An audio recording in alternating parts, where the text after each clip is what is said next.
لیکن وہ کہے کہ میں بھول گیا تھا، میرا دھیان نہیں رہا تھا، مجھے یاد نہیں رہا تھا، تو یہ غفلت ہے۔ تو غافل اب جب آپ ہو جاتے ہیں تو پھر غفلت انسان کو روز بروز زیادہ غافل کرتی جاتی ہے۔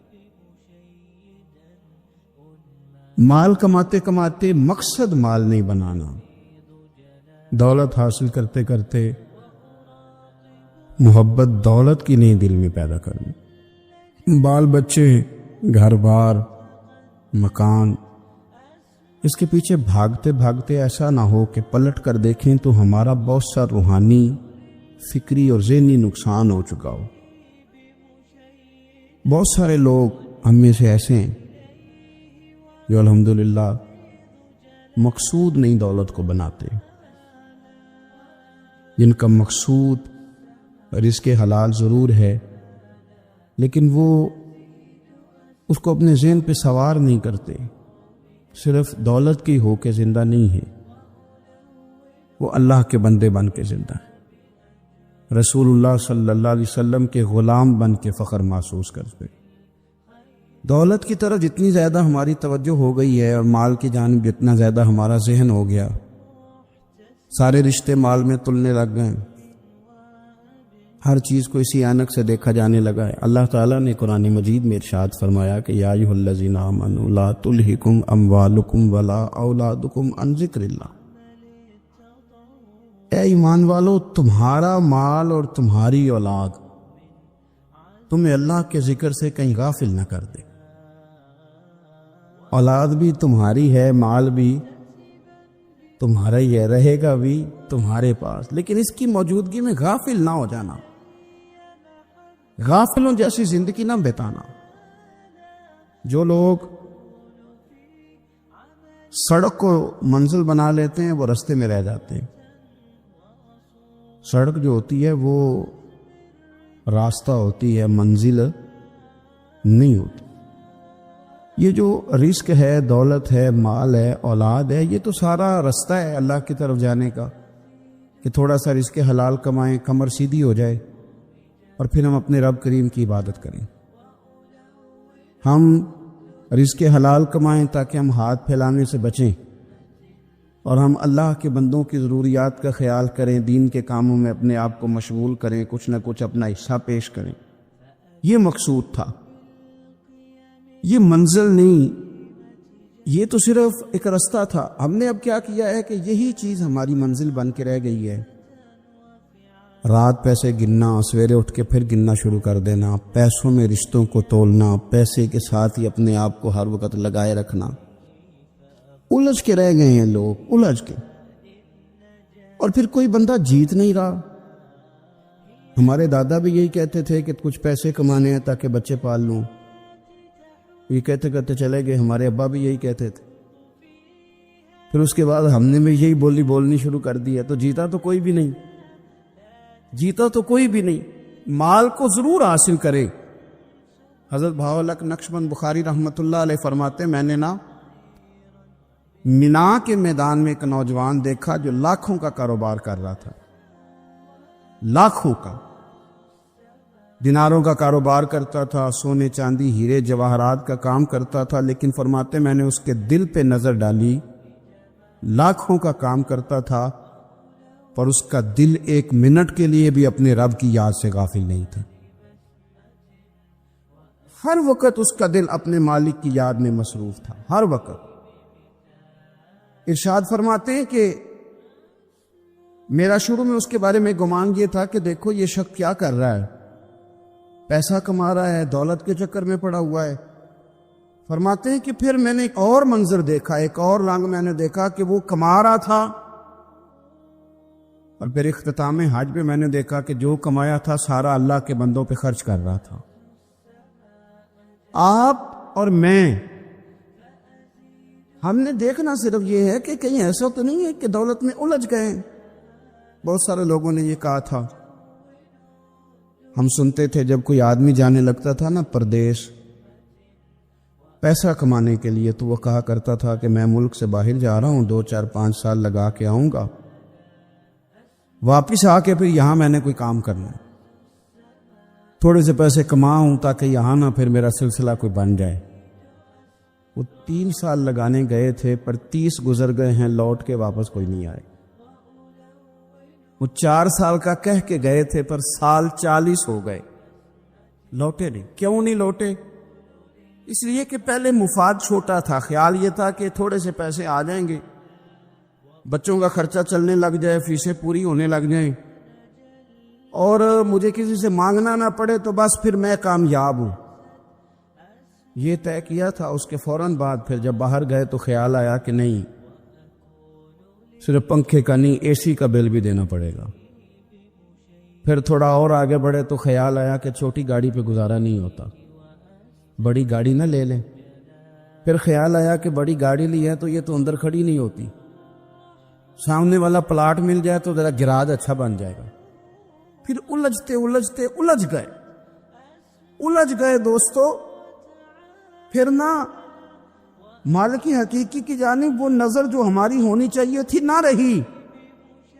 ذوق سے نماز پڑھتے تھے، پھر ہماری نمازیں مختصر ہو گئی۔ ہم سویرے اٹھ کے ذوق سے قرآن پاک پڑھتے تھے، پھر وہ وقت بھی ہمارا دفتر کی تیاری میں لگ گیا۔ رات درود شریف پڑھتے تھے، لیکن وہ بھی سارا ہمارا حساب کتاب میں وقت گزر گیا۔ ہم نے یہ سمجھا ہی نہیں کہ دولت کارخانہ نہیں دیتا، دولت سیٹھ صاحب نہیں دیتے، دولت آپ کو آپ کی فیکٹری نہیں دیتی، دینے والے تو رب کریم کی ذات ہے۔ تو جہاں سے آنا تھا وہاں توجہ دینی چاہیے تھی کہ جہاں صرف ایک سبب تھا، ذریعہ تھا۔ حضرت اویس کرنی رضی اللہ تعالیٰ عنہ، ہمارے صوفیاء میں ایک لفظ بولا جاتا ہے فقر بوزر، یعنی کچھ لوگ ایسے ہیں جو سیدنا ابو ذر غفاری رضی اللہ تعالیٰ عنہ کے طریقے پہ چلتے ہیں۔ ایک لفظ بولا جاتا ہے فقر بوزر، کچھ لوگ فقر بوزر کے قائل تھے، اسی مزاج کے قائل تھے حضرت سیدنا اویس کرنی رضی اللہ تعالیٰ۔ ان کے ذہن میں ایک بات بیٹھ گئی تھی کہ یار دینے والا اللہ ہے، دینے والا عزت بھی اللہ دے گا، رزق بھی اللہ دے گا۔ بلکہ امام غزالی رحمۃ اللہ علیہ نے تو حدیث لکھی ہے، آپ فرماتے ہیں کہ نبی پاک صلی اللہ علیہ وسلم نے فرمایا جس نے بندوں سے عزت تلاش کی رب اسے رسوا کر دے گا۔ جو سیاست کر کے عزت حاصل کرنا چاہتا ہے، جو اس طرح کا ماحول بناتا ہے کہ میں کوئی ایسے کام کروں کہ لوگ میری واہ واہ کریں، لوگوں سے عزت کا حصول کرنے والے کو رسوا کر دیا جاتا ہے۔ عزت در اصل وہی ہے جو رب کریم عطا فرماتا ہے۔ میرے عزیز دوستو، آپ اپنی توجہ، دل کی توجہ، روح کی توجہ اپنے مالک کی جانب جب کر لیتے ہیں، غفلت کا پھندا اتار دیتے ہیں، اور ہر وقت غلبہ رکھنا پیسوں کا، ہر وقت اسی میں سوچنا، اسی میں محو ہو جانا، پھر آپ کا ذہنی نقصان ہوتا ہے۔ پھر آپ کی روح جو ہوتی ہے وہ بے چین رہنے لگتی ہے۔ پھر ایسے بھی غریب دیکھے جن کے پاس پیسے ہیں، پیسوں کے علاوہ کوئی شے بھی نہیں۔ پھر ایسے بھی تنگ دست دیکھے کہ جن کے پاس جائیدادیں بڑی ہیں پر ان کے پاس رات کو سکون سے سونے کے لیے وقت کوئی نہیں۔ عزیز بھائی، حضرت اویس کرنی رضی اللہ تعالیٰ عنہ کی ملاقات ہو گئی حضرت حرم بن حیان کے ساتھ، یہ بھی تابعی ہیں۔ تو حضرت حرم بن حیان رحمۃ اللہ علیہ کہتے ہیں یہ نا ہم تو خیر بڑی ساری باتیں سنتے ہیں تو نصیحت نہیں نہ حاصل کرتے، ویسے بھی یہ دور تقریریں سننے کا ہے۔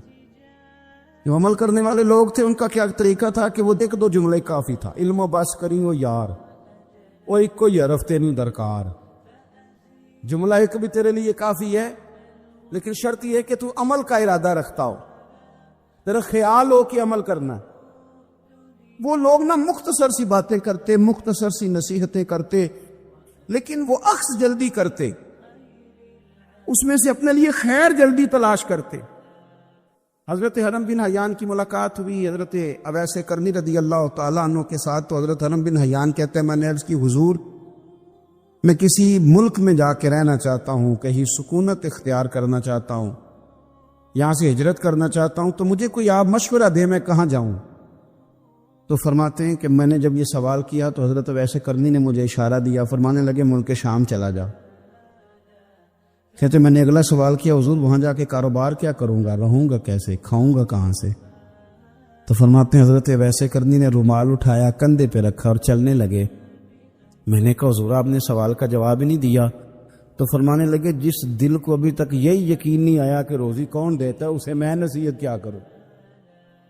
میں تجھے نصیحت کروں جسے آج تک یہی نہیں پتا کہ روزی کون دیتا ہے؟ تو ابھی تک اپنے دل کو پکا ہی نہیں کر پایا کہ روزی رب دیتا ہے؟ او خدا کے بندے کیا نصیحت کروں تجھے؟ تو ابھی تک یہاں اڑا ہوا ہے۔ تیرا جو توکل ہے وہ مضبوط ہونا چاہیے، تیرا بھروسہ اپنے رب کی ذات۔ تو غافل ہو گیا اللہ سے، تو نے اسباب پر بھروسہ سارا کرنا شروع کر دیا۔ اسباب اختیار کیے جاتے ہیں، بھروسہ رب کریم پہ کیا جاتا ہے۔ ہماری جو غفلت ہے نا وہ بھلا کیوں ہوئی ہے؟ وہ اس لیے ہوئی ہے کہ پیسے کسی کو بھی برے نہیں لگتے، پتہ نہیں ان میں کیا کشش ہے۔ یہ نہ آپ کسی جگہ بھی ان کا نام لے لیتے ہیں، یہ کسی جگہ بھی آ جاتے ہیں تو یہ برے لگتے ہی نہیں۔ یہ جناب بڑی بڑی فقیری کا دعویٰ کرنے والے اور لوگوں کو طریقت اور تصوف کا درس دینے والے، ان کو بھی اچھے لگتے ہیں۔ یہ تو جناب جو لوگوں کو کہہ رہے ہیں فقیر ہو جاؤ فقیر ہو جاؤ، وہ خود امیر ہوتے جا رہے ہیں۔ یہ پتہ نہیں ان میں کیا ہے ایسا خاص۔ ہمارے ایک استاد تھے تو مزاج میں بڑی ظرافت تھی، حالانکہ بڑے اللہ والے بندے تھے، تو بات بڑی وہ دل لگی کیا کرتے تھے۔ تو ایک دن ہم نے پوچھا استاد جی خوشبو کون سی اچھی لگتی ہے؟ کہنے لگے بیٹا جو پیسوں میں سے آتی ہے وہ مجھے بڑی اچھی لگتی ہے، اس لیے کہ ملتے کم ہیں۔ ہمارا نا جب اس طرح کا ذوق بن جاتا ہے نا، آپ مزاج بنا لیتے ہیں پیسوں کا، لوگ سمجھتے ہیں کہ غریبی کا ڈر شاید زیادہ ڈر ہے۔ لیکن کبھی آپ دروازہ رسول پہ جائیں نا تو حضور نے تو کوئی اور ڈر بیان کیا ہے۔ حضرت ابو عبیدہ بن جراح رضی اللہ تعالیٰ عنہ بحرین سے نا مال لے کے آئے بہت سارا، حضور نے بھیجا، جزیہ لینے گئے یا مال غنیمت کا کچھ مال تھا، آپ لے کے مسجد میں آئے تو لوگوں کو پتہ چل گیا کہ آج مال آیا ہے۔ اب سب کو حصہ ملتا تھا اس میں سے، بدریوں کو زیادہ ملتا تھا، باقی لوگوں کو بھی ملتا تھا۔ تو فجر کی نماز کے بعد لوگ گھروں کو جایا کرتے تھے، لیکن آج پتہ چلا نا مال آیا ہے۔ تو یہ سیاستہ میں حدیث موجود ہے، سب لوگ مسجد میں بیٹھے رہے۔ حضور علیہ السلام نے فرمایا تمہیں پتہ چل گیا مال آیا ہے؟ عرض کی حضور ہاں۔ فرمایا تمہیں بانٹنے لگے ہیں، دینے لگے ہیں۔ ہم نا غریبی سے ڈرتے ہیں، ہم اپنے بچوں کے لیے دعا کرتے ہیں ان پہ غربت نہ آئے، ہم اپنے بہن بھائیوں کے لیے دعا کرتے ہیں ان پہ غربت نہ آئے، کرنی چاہیے۔ لیکن ذرا اس حدیث کے مفہوم کو بھی دیکھیے گا۔ نبی پاک صلی اللہ تعالیٰ علیہ وآلہ وسلم نے فرمایا تمہیں دینے لگے ہیں، مال آ گیا ہے، لیکن میرے قریب نے اپنی امت کے لیے جس چیز کا ڈر محسوس کیا وہ کیا ہے؟ حضور کے دل میں کس چیز کا خدشہ تھا وہ کیا ہے بیان کیا۔ حضور فرمانے لگے لوگو مجھے تم پر غربت کا ڈر نہیں، یہ ڈر نہیں کہ تم غریب ہو جاؤ گے، بلکہ مجھے تو ڈر ہے کہ تم پر دولت پھیلا دی جائے گی، تم زیادہ مالدار ہو جاؤ گے۔ خوف غریبی کا نہیں، خوف تمہارے مال کا ہے۔ اور حضور فرماتے ہیں کہ پھر تم انہی باتوں میں مبتلا ہو جائے گا جن میں پرانی امتیں مبتلا ہوئی تھی، اور جب وہ اللہ کی نافرمانی میں مبتلا ہوئی تھی تو پھر وہ ہلاک کر دی گئی تھی۔ مجھے ڈر ہے، مجھے ڈر ہے۔ ہاں جہاں دولت آتی ہے وہاں سستی بھی آتی ہے، جہاں دولت آتی ہے وہاں معاذ اللہ عیاشی بھی آتی ہے، جہاں دولت زیادہ آ جاتی ہے وہاں پھر لوگ ہر چیز کو دولت میں تولنے لگتے ہیں۔ جہاں دولت زیادہ آتی ہے میرے بھائی، پھر لوگ سمجھتے ہیں کہ ہر چیز میں خرید لوں گا، پھر لوگوں کے ذہنوں کے اندر اس طرح کا فطور آتا ہے۔ حضور نے فرمایا مجھے ڈر ہے تمہارے دولت مند ہونے کا، ڈر ہے دولت مند ہونے کا۔ یارو اپنے پیسوں سے ڈرا کرو، اپنی جائیدادوں سے ڈرا کرو، اپنے مال سے ڈرا کرو۔ وہ ہم نے جو بڑے بڑے محلات تعمیر کرنے شروع کیے ان سے ڈرا کرو، اس لیے کہ حضور نے فرمایا مجھے ڈر ہے۔ حضرت ابو بکر صدیق رضی اللہ تعالیٰ عنہ تشریف فرما تھے۔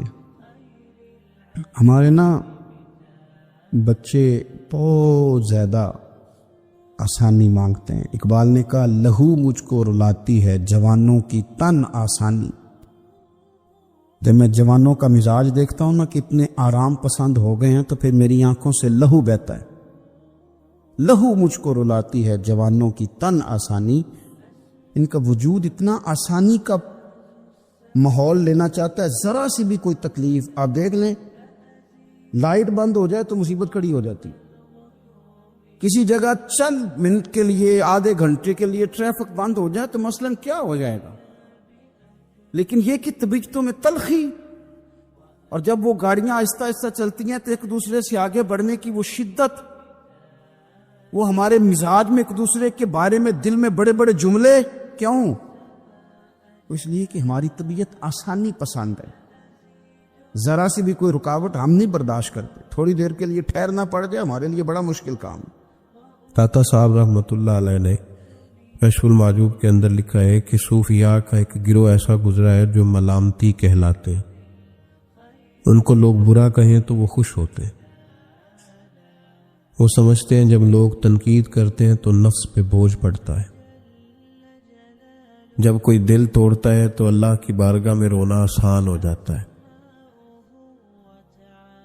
ایک گروہ گزرا ہے صوفیاء کا، وہ پسند کرتے ہیں اس چیز کو، یہ بہت زیادہ تعریف، توصیف، نعرے، شور، یہ بعض اوقات نفس کے تکبر کا سبب بنتا ہے۔ آپ ملاحظہ کر لیں، حضرت ابو بکر صدیق رضی اللہ تعالیٰ عنہ سے یہ سلسلہ چلا ہے، کس قدر زیادہ تانے تھے ان کے لیے، کتنی زیادہ آزمائش تھی ان کے لیے، کتنا زیادہ پریشانی کا سامان تھا، لوگ کیا کچھ کہتے تھے، اور پھر یہ سلسلہ تمام صحابہ کے لیے اسی طرح رہا۔ آپ لوگ جن لوگوں کی تعریف کرتے ہیں یہ ضروری نہیں کہ باقی بھی سارے ان کی تعریف کرتے ہوں۔ امام علی مقام سیدنا امام حسین رضی اللہ تعالیٰ عنہ کا ہم دن مناتے ہیں، پوری امت مسلمہ امام حسین رضی اللہ تعالیٰ عنہ کی عظیم قربانی کی یادگار مناتی ہے، تو سارے کلمہ گو تو ایسا نہیں کرتے۔ آج بھی ڈھیروں لوگ ہیں جو تانا دیتے ہیں، اس کو سیاسی جنگ کہتے ہیں۔ دین کے لیے یہ جو آزمائش رہی، یہ جو تانا رہا، یہ جو تنقید رہی، یہ اس کا حسن رہا، یہ چیز اس کو نکھارتی ہے، یہ اس کے اندر تازگی پیدا کرتی ہے۔ جب آپ کو راہ دین میں کوئی برا کہتا ہے تو آپ کے لیے وہ چیز مزید حسن کا سامان پیدا کرتی ہے، آپ کے لیے مزید بہتری ہوتی ہے۔ داتا صاحب رحمۃ اللہ تعالی علیہ نے خود لکھا ہے، داتا صاحب فرماتے ہیں کہ ایک طریقت کا ایک مسئلہ میرے لیے بن گیا تھا۔ روحانی سفر انسان کر رہا ہوتا ہے نا، جب بڑے اچھے اس کے اوراد و وظائف چل رہے ہوتے ہیں، عبادات چل رہی ہوتی ہیں، تہجد میں بوجھ نہیں ہوتا اس کے لیے اٹھنا، تلاوت قرآن پاک صحیح کر رہا ہوتا ہے، اگر مراقبے پہ بیٹھا ہے تو صحیح بیٹھا ہوتا ہے، اس کے اسباق صحیح چل رہے ہوتے ہیں، کئی دفعہ رکاوٹ آ جاتی ہے، اس کی کوئی نہ کوئی وجہ ہوتی ہے، یہاں تو کہیں غلطی ہو جاتی ہے، یا انسان کوئی ایسی بھول کر بیٹھتا ہے جس کے نتیجے میں بریک لگ جاتی ہے۔ داتا گنج بخش علی حجویری رحمۃ اللہ تعالی علیہ ارشاد فرماتے ہیں کہ میرا طریقت کا کوئی مسئلہ بن گیا، روحانی سفر جو میں طے کر رہا تھا۔ آج کل تو خیر سارے لوگ طے کر کے بیٹھے ہوئے نا، ہم سارے سفر، ہم تو مسافر ہے ہی نہیں، ہم نے تو مکمل کر لیا سفر۔ ہم تو گفتگو کرتے ہیں تو ایسے لگتا ہے کہ جیسے طریقت کے اماموں میں ہمارا نام لکھا جائے گا۔ بالکل ہم کوئی ماحول ہی نہیں ایسا کہ کوئی سیکھے، کوئی پوچھے، کوئی سوال کرے، کوئی آگے بڑھنے کی کوشش کرے، مزاج نہیں رہا ہمارا۔ تو داتا صاحب کہتے ہیں میں ایک روحانی مسئلے میں الجھ گیا تھا، تو میں نے بڑے اوراد کیے، وظائف پڑھے، بڑا میں نے اللہ اللہ کی، بڑا کچھ کیا، جو ممکن تھا میں نے کیا، کئی مزارات پر حاضری بھی دی، صدقات و خیرات بھی کیے، لیکن وہ میرا مسئلہ حل نہیں ہوتا تھا۔ وہ ایسا مسئلہ تھا جو الجھ گیا، مجھ سے حل نہیں ہو رہا تھا۔ آپ فرماتے ہیں میں چلتے چلتے ایک مسجد میں گیا تو وہاں کچھ درویش بیٹھے تھے، درویش، اور وہ عجیب مجذوب صفت لوگ تھے، ایک گروہ ان کا پورا بیٹھا ہوا تھا۔ فرماتے ہیں انہوں نے میری طرف دیکھا تو میرا مذاق اڑانا شروع کر دیا، پھر انہوں نے خربوزے کھانے شروع کیے، وہ خربوزہ کھاتے تھے اور چھلکے مجھے مارتے تھے۔ آپ فرماتے ہیں وہ چھلکے مار کے پھر ہنستے تھے، پھبتیاں کستے تھے، میرا مذاق اڑاتے تھے۔ فرماتے ہیں وہ میرا مسئلہ جو کئی دنوں کا اٹکا ہوا تھا، حل نہیں ہو رہا تھا، ان کی یہ حرکت کرنے سے میرا وہ والا مسئلہ اللہ نے حل فرما دیا۔ میرے اندر وہ تازگی پیدا ہو گئی۔ جب کوئی شخص خبر لاتا ہے نا آپ کے لیے جب کوئی خبر لاتا ہے کہ فلاں نے آپ کو برا کہا، تو اس میں محاذ نہیں قائم کرنا چاہیے۔ ایک ہم لوگ محاذ بنا لیتے ہیں۔ جو موقع ہماری عین اصلاح کا ہوتا ہے، جس میں ہمارے لیے بڑے اسباق ہوتے ہیں، ہماری بہتری بہت زیادہ اس کے اندر مضمر ہوتی ہے، ہم اس کو سمجھتے ہی نہیں۔ یہ جو دین کے لیے تانا ہوتا ہے نا جے کر، یہ تانے نصیب ہو جائے ہمیں، اگر ہمارے مقدر میں آ جائیں یہ تانے، تو یہ بڑا فائدہ کریں گے، یہ نفع کریں گے۔ بہت سارے تانے ہم برداشت کرتے ہیں، لوگ بہت ساری برادریوں کو اچھا نہیں سمجھتے، ہم سہتے ہیں، ابھی کو برادری چھوڑ کے نکلا تو نہیں۔ بہت سارے لوگ بہت ساری چیزوں کو اچھا نہیں سمجھتے، لیکن ہم نے احتجاج تو نہیں کیا۔ مذہب کے معاملے میں ذرا سا ہلکا سا کو تانا دیتا ہے۔ میں نے کہا کہ آپ دیکھیں نا داتا صاحب نے کتنی خدمت کی، تو کیا سارے لوگ اچھا کہتے ہیں داتا صاحب کے مزار کو؟ آج بھی اتنی لمبی زبانیں نکال کے لوگ کہتے نہیں وہ شرک کا اڈا ہے معاذ اللہ۔ بابا فرید علیہ رحمہ، زہد الانبیاء، شیخ الاسلام، تو کیا ساری دنیا ان کو صحیح کہہ رہی ہے آج بھی؟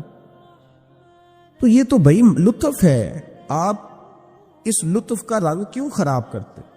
اس کا ذائقہ لیں، اس طرف بھی توجہ کریں، اس پر غور کریں۔ میرے اعلیٰ حضرت فاضل بریلوی رحمت اللہ تعالی علیہ، اعلیٰ حضرت رحمت اللہ علیہ کے زمانے میں لوگ انہیں مجدد کہتے تھے، ان کے زمانے میں ہی انہیں امام اہل سنت کہا جاتا تھا۔ ان کے دور میں بڑے بڑے شیخ الحدیث، بڑے بڑے لوگ ان کی بارگاہ میں آ کے بیٹھا کرتے تھے۔ سید دیدار علی شاہ صاحب رحمت اللہ علیہ عمر میں ان سے بڑے تھے، لیکن پھر بھی ان کی خدمت میں آ کے بیٹھتے تھے۔ صدر اللہ فاضل سید نعیم الدین مراد آبادی جیسی شخصیات ان کی بارگاہ میں رات کو بیٹھا کرتے تھے۔ بڑے بڑے قیمتی لوگ، حضرت محدث صورتی، یہ مرید تھے مولانا فضل الرحمان گنج مراد آبادی رحمت اللہ علیہ کے، اور پڑھا بھی انہی سے، خلافت بھی انہی سے، سارا سلسلہ انہی سے، لیکن ہر وقت اعلیٰ حضرت کے پاس بیٹھے رہتے تھے، اور عمر بھی اعلیٰ حضرت سے زیادہ تھی۔ تو کچھ لوگوں نے کہا کہ سارا سلسلہ وہاں ہے، بیٹھے یہاں رہتے ہو۔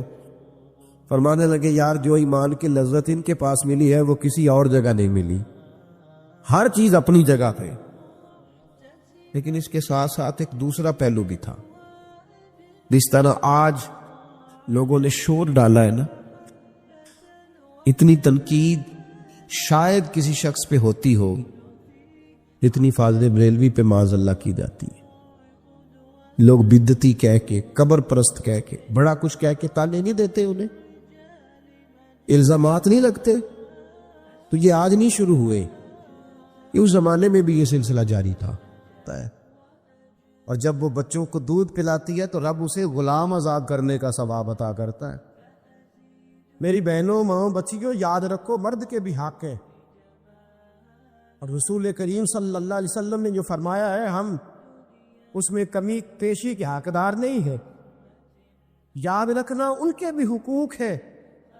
رسول کریم صلی اللہ علیہ وسلم نے فرمایا مرد پر سب سے زیادہ حق اس کی اماں کا ہے، سب سے زیادہ حق اس کی اماں کا ہے، اور عورت پر سب سے زیادہ حق اس کے شوہر کا ہے، سب سے زیادہ، بھائی سے، بہن سے۔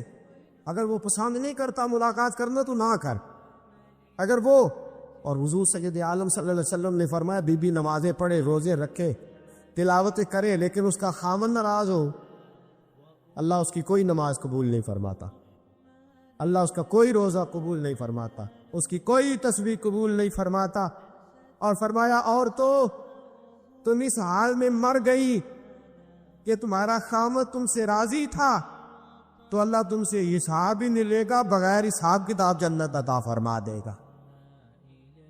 اللہ حساب ہی نہیں لے گا، بغیر حساب کتاب تمہیں جنت میں داخل کر دے گا۔ میرے رسول کریم صلی اللہ علیہ وسلم کی خدمت میں عورت آئی،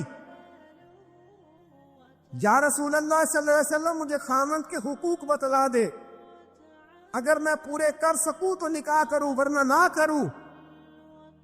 تو حضور نے فرمایا بی بی، خامند کے ناک سے پیپ نکلے، ریشہ نکلے، بدبودار پیپ نکلے خامند کے ناک سے، اور عورت اپنی زبان سے بھی صاف کر دے تو تب بھی خامند کا حق ادا نہیں ہوتا۔ اور پھر میرے رسول کریم صلی اللہ علیہ وسلم نے فرمایا اگر میں کھول کے تمہیں خامند کے حقوق بتلاؤں تو فرمایا خامند کے پاؤں کی مٹی کو تم اپنے چہرے پہ ملنا سعادت سمجھو، اور فرمایا میں اگر کسی کو حکم دیتا کہ خدا کے علاوہ کسی کو سجدہ کرے تو میں عورتوں کو حکم دیتا کہ اپنے خامند کو سجدہ کرو۔ اگر میں یہ نہیں فرمایا نبی کو سجدہ کرو، یہ نہیں فرمایا پیغمبر کو کرو، ولی کو کرو، غوث، کتب، ابدال، عالم، فاضل، شیخ، مفتی، نہ فرمایا میں عورت کو حکم دیتا کہ اپنے خامند کو اپنے لیے مسجود بنا لے۔ میرے عزیزو یاد رکھیے گا اتنا بڑا حق، اتنا بڑا، اور یاد رکھیں یہ مطالبے صرف بی بی سے نہ کیا کریں، کہ تو میرا یہ بات بیٹی کو سکھائیں، یہ بہن کو سکھائیں۔ ہم لاڈ کر کے ماتھا چوم کے چیزیں دے کے ہم یہ کہتے ہیں تو بڑے لاڈوں سے پلی ہوئی ہے۔ یاد رکھیے گا میرے دوستو، اس کو سکھاؤ۔ عورت اگر تکلیف میں وقت گزارنا سیکھ گئی تو بات بن گئی، وہ اگر برداشت کرنا سیکھ گئی تو بات بن گئی۔ اور یاد رکھے میرے اعلیٰ حضرت نے فرمایا جس بیوی میں قوت برداشت پیدا ہوگی اللہ اس کی دنیا بھی اس کے لیے وسیع کر دے گا، آخرت میں بھی جنت میں مکان بڑا ہی عطا فرمائے گا۔ دنیا بھی وسیع کر دے گا اس کے لیے، بس وسیع کر دے گا دنیا۔ فرمایا اگر اس کا خامد اس کے ساتھ اچھا سلوک نہیں کرے گا تو اولاد ضرور اچھا سلوک کرے گی، اولاد ضرور اچھا سلوک کرے گی۔ تو بی بی اپنے خامد کا حق ادا کرے۔